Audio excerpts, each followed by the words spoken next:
حاضری تو سو گئے ہوں گے آج، وہ نہیں آئے ہیں. مول صاحب تھی کدوں پہنچے ہو؟ ماشاء اللہ ٹھیک ٹھاک. اچھا رہا سفر؟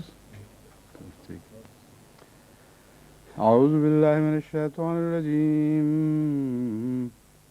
بسم اللہ الرحمن الرحیم. میں نے کہا یہ اس رکوع سے ہے یا آگے سے ہے؟ یہاں نشان پڑا ہوا ہے ثم قست قلوبکم.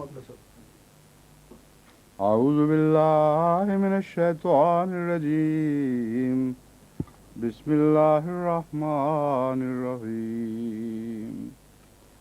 ثم قست قلوبكم من بعد ذلك فهي كالحجارة أو أشد قسوة وإن من الحجارة لما يتفجر منه الأنهار وإن منها لما يشقق ويخرج منه الماء وإن منها لما يهبط من خشية الله وما الله بغافل عما تعملون. أفتطمعون أن يؤمنوا لكم وقد كان فريق منهم يسمعون كلام الله ثم يحرفونه من بعد ما قالوه وهم يعلمون. وإذا لقوا الذين آمنوا قالوا آمنا وإذا خلا بعضهم إلى بعض قالوا وتحدثونهم بما فتح الله عليكم ليحاجوكم به عند ربكم أفلا تعقلون. أولا يعلمون أن الله يعلم ما يسرون وما يعلنون. ومنهم أميون لا يعلمون الكتاب إلا أماني وإنهم إلا يظنون. فويل للذين يكتبون الكتاب بأيديهم ثم يقولون هذا من عند الله ليشتروا به ثمنا قليلا وويل لهم مما كتبت أيديهم وويل لهم مما يكسبون. وقالوا لن تمسنا النار إلا أياما معدودة قل اتخذتم عند الله عهدا فلن يخلف الله عهده أم تقولون على الله ما لا تعلمون. بلى من كسب سيئة وأحاطت به خطيئته فأولئك أصحاب النار هم فيها خالدون. والذين آمنوا وعملوا الصالحات أولئك أصحاب الجنة هم فيها خالدون.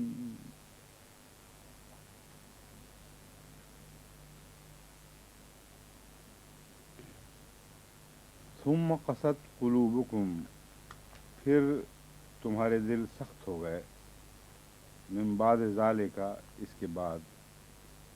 یہ کس کے بعد؟ اس سے پہلے جو آیات گزری ہیں اس میں ہے کہ تم لوگ نے ایک شخص کو، ایک بڑے نفس کو، بڑے وجود کو قتل کیا اور پھر اس کے بارے میں آپس میں اختلاف کرنے لگے اور اللہ تعالیٰ تمہارے پوشیدہ بھیدوں کو نکال کر ظاہر کرنے والا ہے. یہ جو واقعہ ہے اس ظلم کے بعد اللہ تعالیٰ فرماتا ہے ثم قست قلوبکم، پھر تمہارے دل سخت ہو گئے، من بعد ذالک، اس کے بعد، فہی کالحجارۃ واشد قسوہ، اور ایسے سخت ہوئے، فہی کالحجارۃ، گویا یہ پتھر ہو گئے، پتھر کی طرح. کا مطلب ہے طرح، کالحجارہ پتھر کی طرح، او اشد قسوہ، یا اس سے بھی سخت تر، اس سے بھی زیادہ سخت. وَإِنَّ مِنَ الْحِجَارَةِ لَمَا يَتَفَجَّرُ مِنْهُ الْأَنْهَارُ، جبکہ پتھروں میں سے تو یقیناً نہریں بھی پھوٹ پڑتی ہیں۔